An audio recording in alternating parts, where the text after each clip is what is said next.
It's UofL Today on 93.9 The Phil. Here's your host, Mark Hebert. Welcome to UofL Today with Mark Hebert on 93.9 The Phil. Stick around for the next half hour or so. You might learn something cool about the University of Louisville, the research going on. We got some students coming on here in a few minutes, so hopefully you'll stick around because we love to have you here on UofL Today with Mark Hebert. All right, as I mentioned on the show today, they just got back from Belize, but these UofL students didn't spend too much time at the beach. They were on a service learning trip, and they'll be here to talk all about it. But first, you've been hearing about the Hepatitis A outbreak in Louisville, and we'll talk about that. But did you know there's also an increase in the number of Hepatitis C cases, especially among babies? Dr. Claudia Espinosa is an assistant professor of pediatrics specializing in infectious diseases at the University of Louisville. Good to see you, Claudia. How are you? Thank you. Good to see you back. You've been on the program before. Well, let's talk a little bit.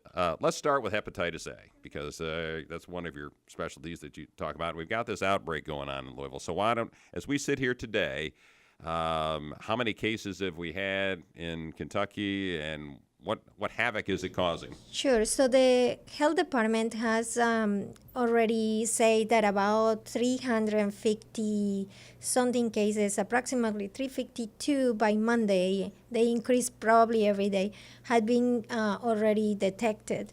Many of them had required hospitalizations. About 240 something had been in the hospital. So about two-thirds of them. Yes, gone to the hospital. which is high for the infection that it's auto-limited and benign, most of the cases. And unfortunately, they have already issued that 3 people have died because of that. So this has been probably the biggest outbreak that we have had in years, especially for an infection that we can prevent with a vaccine. So that's the sad part of this. Yeah, I want to talk about the vaccine here in a second, but what is hepatitis A and how's that different from all the other hepatitis? So it's a virus. It's one of the viruses that can cause hepatitis. It has this affinity for the liver and the hepatocytes.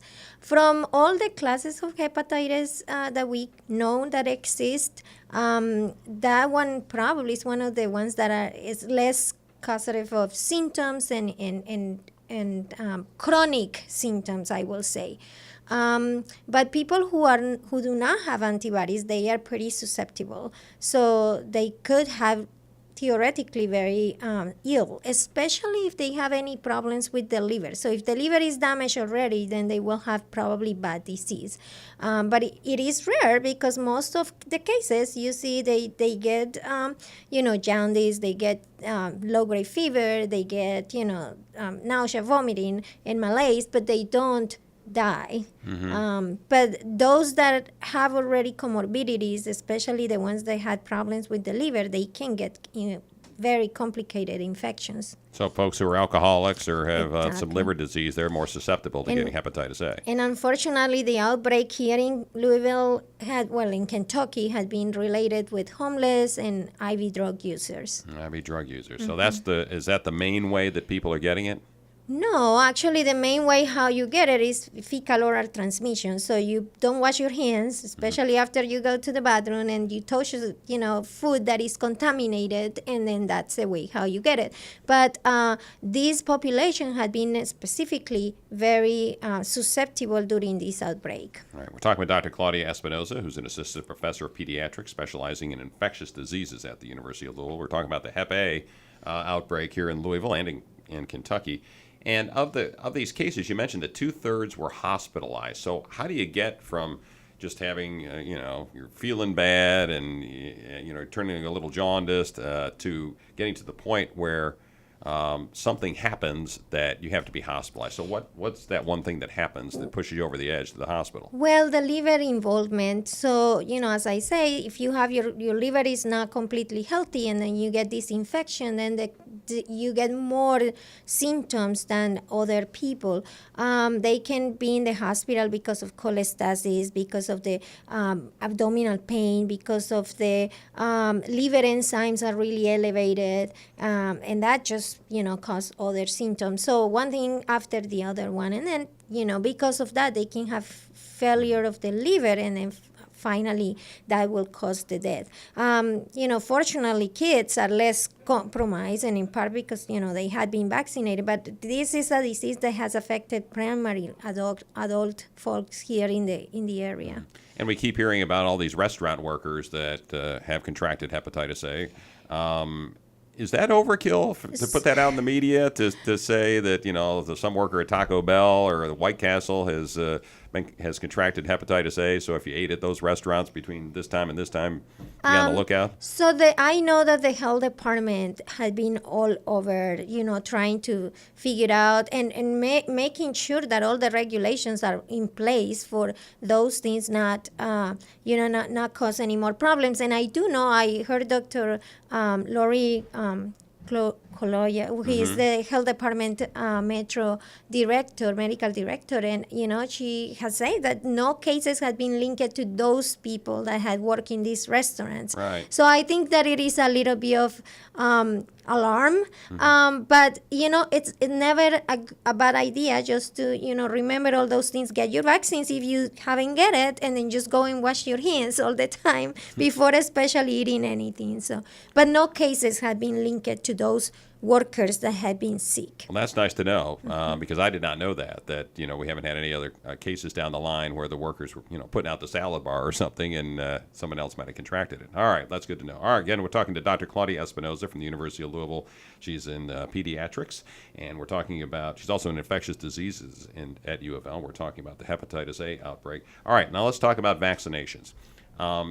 Right now, do all kids have to be vaccinated for hepatitis A before they get into school? I am so glad that was now a mandatory request by the health department, because yes, we are doing vaccination, and we do 2 vaccines. One when the kids are 18 months, and then the other one at 2 years or 12. Since 12 months, you can give the first dose, and then 6 months later. So that the new kids the little kids have been protected for a certain number of years. But unfortunately, the teenagers, they haven't, because we didn't have that recommendation before now. The health department issued a notice from, I got my letter because I have a child in the Jason Jefferson County school system, and I got the letter in December telling me that I needed to make sure that my kids were vaccinated, because by next year, so fall next year, every kid that is going into the system, they have to have the 2 doses of the vaccine. So the latest that they could be having the vaccine will be in February, I think mid-February, so they can get the second dose by the time they enter the school. And that is one of the major health care public measurements that we can get to have any outbreak, and to prevent future outbreaks. That's the good thing. We are not just doing this for this current outbreak. We are gonna prevent any in the future, because the vaccine is almost 100% effective, very safe, and the immunity lasts for a long time. So parents, the word to parents, if you got a kid in Jefferson County schools, Absolutely. by August, you've got to have two vaccines. 2 vaccines. And so they would have had to have a shot already in February, right? Yes. So what should parents do if they haven't had that, haven't had their kids get that shot? Go now? Go now and get it, and just show the record that, in a couple of months you will have it, so the school can have, most of kids and actually adults, like 90% of them will have protection with just 1 shot. Okay. So it's a good thing that, even if you have only one, you can have that protection. So just go and get it. Now, you did a study on hepatitis C in babies. Tell us first what hepatitis C is and how that's different from hepatitis A. Let's start there. Sure. So hepatitis C is actually it's another virus that has affinity for the liver cells. And unlike hepatitis A, most cases will end up in chronic infection. A lot of kids, a lot of patients who have hepatitis C will end up with chronic infection, and the chronic infection will lead to cirrhosis and other complications of the liver. And finally, that's actually the main cause of liver cancer in adult population. So it's really sad that an infection causes cancer these days when we have so many resources, but that's the truth. We don't have vaccine for that one like hepatitis A. So there's no vaccine for hepatitis C? There is no vaccine. Okay. So what happens? You specifically looked at newborns. Yes. So what did you find? So this is the interesting thing, because we have had so many cases, an increasing number of people that are using drugs in the area of Kentucky and the southern Indiana too. Then there are, and the interesting thing is, in the past we used to think that was a disease that was only confined to certain population, like the baby bloomers, and associated with many things. But one of the things was, in the past we didn't screen blood for hepatitis C many years ago. Well, that was the main reason for transmission in kids until up to 1994. But since that, when we started screening, the main route of transmission for babies and for kids had been maternal infection. So when we see now So it got passed from the mom to the child. Yes, so when we now see the epidemiology of these IV drug users, it turns out that they are not the old people that we were screening. These are young people, actually, white, non-Hispanic, and they live a lot of them live in rural communities. And so that's part of, some of research that I have done with looking at the Medicaid data with the unit. We have the Child Health Services Research Unit. And so now that you have all this population that is young, now a lot of women have been infected too, and it turns out that women, deliver babies, and that's exactly the ages where they had been infected when they can have babies.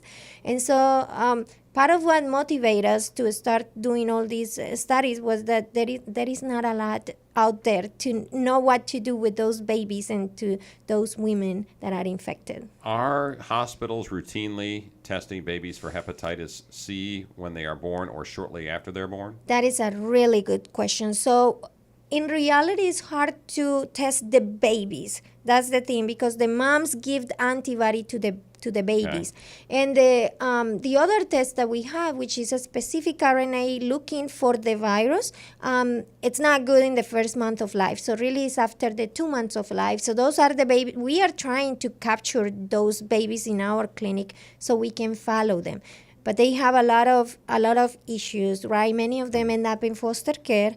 Many of them, the records get lost, the names change, and so it's sometimes hard to bring them. And there is our rate for follow-up, for loss to follow-up or not showing our clinic from those exposed babies is about 50%. Wow. Mm-hmm. And so many of these babies are being born to mothers that are drug users, yes, right? And are in foster care, wards of the state, whatever. So that makes it more difficult.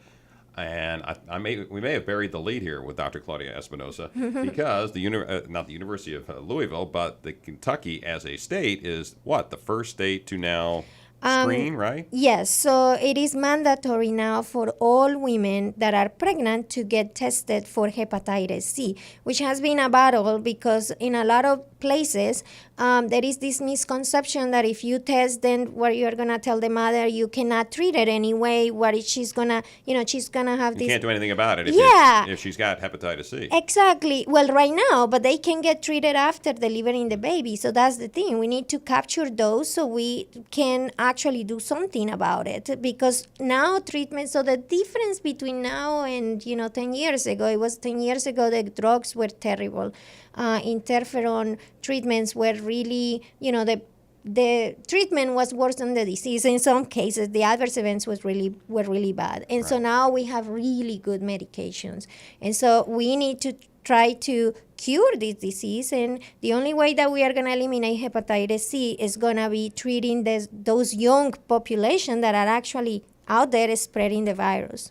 The young women, and then their babies once they get it. So you can treat the babies after they get to be a certain age, I assume, right? Yes. So and that's what we do. We just follow them, because about 25 to 15 sometimes % of the cases, the babies, when they get the infection, they can clear the infection by themselves. We think that by the age of 2 or 3, we know which ones really are infected. And so that's what the testing that you were asking me about, the testing, when we test for the virus, looking for the virus at 2 months of age, but the final test is done at 18 months, and it is an antibody test, making sure that they got rid of the mother's antibody. And so that's the kind of problem in testing in the hospital. Now, what it is now important is that we are going to test the mothers. So at least because of the law, we are going to test those mothers, and the status of that mother is going to go in the record of the baby permanently. So maybe we can improve that follow-up rate. And we will be the first state on doing that, because rates of follow-up for hepatitis C across the nation, they are really low. All right, Dr. Claudia Espinosa, one more thing just before we wrap up here. Everybody go get your hepatitis A vaccine, Absolutely. right? And if you're a parent of a kid in JCPS, make sure your kid has the shots. Otherwise, they can't get into school. They are going to ask you for that record, so go get it. Okay, and you're going to continue doing work, I assume, on the hepatitis C Absolutely. research, right? Okay. All right, Dr. Claudia Espinosa, always good to see you. Thanks for being on the Thank you, program. Mark. The University of Louisville has a program called ISLP, and that stands for International Service Learning Program. Each year, dozens of UofL students go overseas to do service work and maybe have a little fun along the way. A group of students just got back from Belize, and 3 of them are here in the studio with me: Elizabeth Pena, Courtney Albers, and Cameron Clark. Welcome to all of you. Thank you. Thank you. All right, let's go from my right to left then. All right, Elizabeth, you are what year and what's your major? I am a junior, and my major is in communications. All right, Courtney I am Courtney, and I'm a senior, and I'm a nursing student. and Cameron. I will be a senior as of Thursday, and I'm a criminal justice major. All right, well, so you're all are upperclassmen, basically. Upperclassmen and women, I suppose. All right, so Belize and ISLP. Why doesn't somebody explain what ISLP is? One of you just shoot in the microphone. Tell me what ISLP is. An ISLP is an International Service Learning Program, and it's just where we get the opportunity to go overseas and kind of do interdisciplinary studies to either teach or educate and just also have fun along the way, like you said. All right, so, and Elizabeth, what did you do in Belize? You went for, what, a week, right? Yes. Was it a week over spring break? Yes. So we were there. I was part of the communications team, but we all designed our own lesson plan. So our main goal was obviously to go and do service, which our service was really teaching in a high school. We taught in Independence High School in Independence, Belize for 3 days. Each day we had different kids, so each day was a completely new experience. Sometimes they all differed in the level of control that we had over the classroom. Now we see the struggle that teachers go through. But Well, good. You learned something, yeah, right? we did. We learned a lot. I hope we learned as much from them I think we learned as much from them that I hope that they learned from us. So that was really fun, is that we all had. So you had some interaction with the kids. Yes, and All we right. were there every day, right. from 10 to 3 every day. All right, and Cameron, what'd you do? Well, I guess the greatest thing I learned there is that the scope of the ISLP's mission, it is far outside of the classroom, even though that's the main purpose of us being there is education and teaching the kids.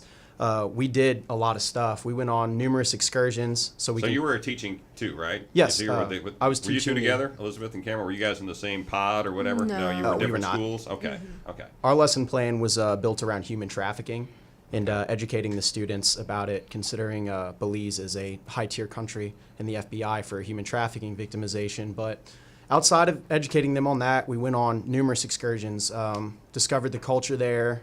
We went to Mayan ruins at Lamanai. That was pretty interesting. We went to a wildlife reservation called Pelican Beach, which was also interesting.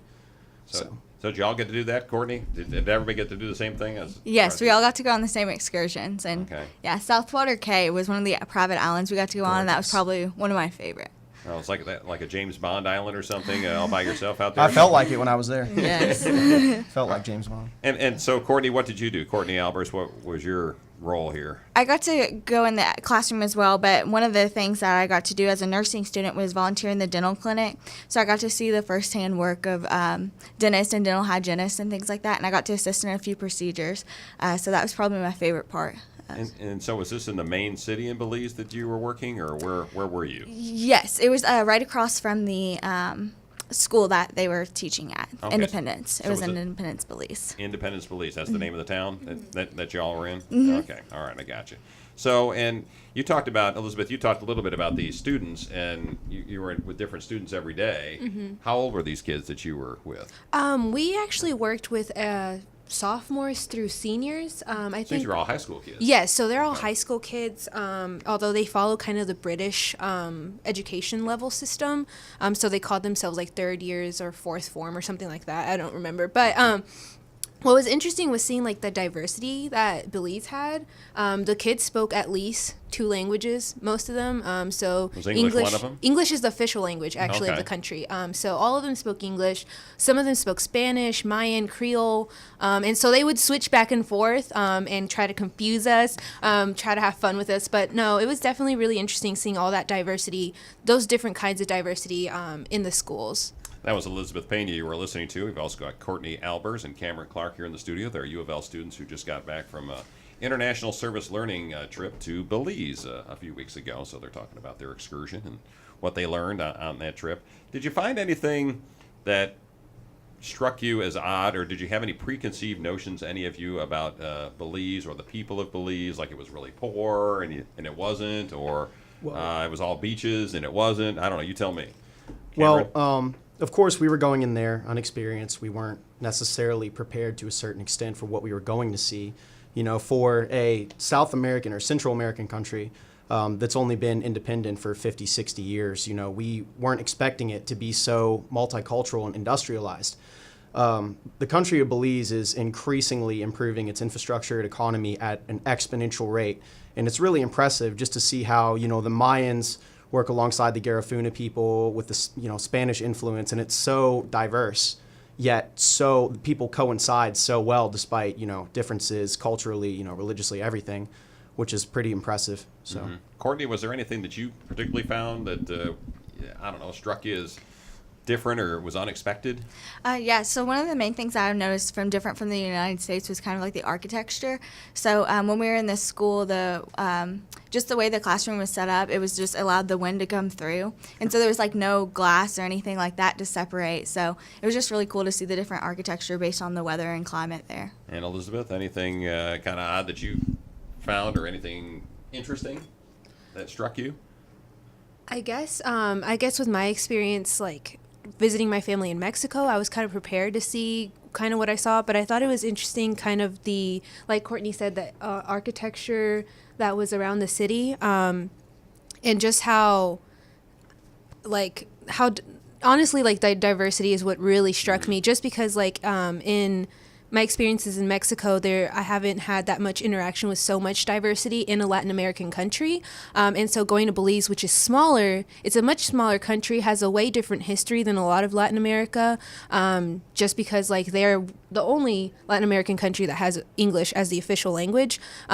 Just kind of seeing that stark difference from what I thought was pretty indicative of the rest of Latin America was really, really, really interesting. Were the folks that you were dealing with, either your patients or the students or the others that you guys were dealing with, were they mostly poor or were they middle income? How would you classify them? we weren't really aware of their socioeconomic You standing. couldn't tell? We couldn't tell, but I mean, they acted with class and discipline, so we assumed that, you know, they were well-off families. Mm-hmm. And is tourism still the main thing in Belize? Is that the Yes. big industry? Yes, it seems is it? so. Is it? Okay. All right. Well, how'd you guys get on this trip? Why'd you decide to do this? I don't know. What?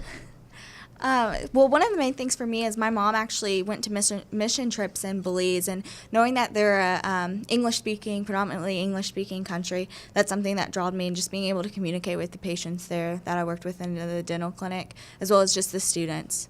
That was probably the main things, and then just obviously being a nursing student, I have a passion for serving and helping people. So, Cameron, why'd you go? International service is always something I've pursued aggressively. I've been in the Army National Guard for about 5 years now. Philanthropy is my primary focus. It's why I major in criminal justice. It's why, you know, I want to help people is my primary concern. It's, you know, my foremost reason that I'm here at UofL, and I saw the ISLP as a great opportunity to go, you know, overseas and to help people, you know, to build more relations, you know, to kind of be like a delegate from the U.S. I mean, it goes past, you know, educating these children. It's us reaching out and helping and learning ourselves as well. And Elizabeth, why'd you do it? Definitely, like Courtney and Cameron have said, a passion for for service, specifically in teaching. I thought that was a really interesting way to do service, is like holding these lesson plans for these students. But also kind of what really drew me was seeing what kind of lasting impact we could have on such a short-term like service trip, just because like the service that I've done has been like consistent year-round, but being able to do it in 7 days and kind of seeing how much of an impact we could have was really what drew me to the program. Did it spark an interest in any of you to study abroad, or have you all done some study abroad already? Yeah, actually, apart from Belize, I went to Morocco this past summer, and I'm going to Jordan. For an and, entire semester, or just for a few weeks in the summer. Okay. Ann Elizabeth, what about you? I'm sorry, Courtney. I don't know about studying abroad now that I'm a senior if I'll have time. That's true. But yeah, you it's got to go get a job, woman. yes. Come on. But it's definitely sparked me to kind of continue on that path of continuing to give service to people and things like that. So I'm actually looking into serving through a different organization where I can do medical work and things like that as a student still. So Sort of like Doctors Without Borders or something like that. Something like that. Dentists Without Borders or something. Cameron? Well, unfortunately, my time here too Yeah. is pretty limited. But like she said, I'd like to continue my personal mission, serving communities internationally. And although I don't really have the time to, I hopefully will have the opportunities after school to jump on board. Okay. And you guys mentioned that there was some fun stuff going on. You mentioned the little tours you took. Anything else that was fun that you can talk about on the radio that your parents won't hear? Hi, Mom. something that was really fun, I think we all were talking about it out there just reminiscing, was we got the opportunity to go snorkeling in a reef. So we actually we were like swimming with a shark. There was a shark that came by, and so that was really cool and just a great Well, you experience. look like you're all here in one piece, so I guess that turned out okay. Anything else, Cameron, that... was the tequila especially good down in... I'm just kidding. No comment. Yeah, I got you. Elizabeth, anything that was really fun that you had doing while you were there? Since you were there for a week. Yeah, definitely the Southwater Cay adventure. We just spent the entire day at the island. Snorkeling was a really big experience just because a lot of us were really inexperienced, such as myself. So there was quite a bit of anxiety. So being able to overcome my fear was really, really cool. Doing on the trip and seeing all the coral reef and all the fish. Right. All right. And to wrap this up, the two of you are seniors, so I get to ask the question: what's your career at UofL meant to you, and what's UofL done for you as you get ready to go out to the real world?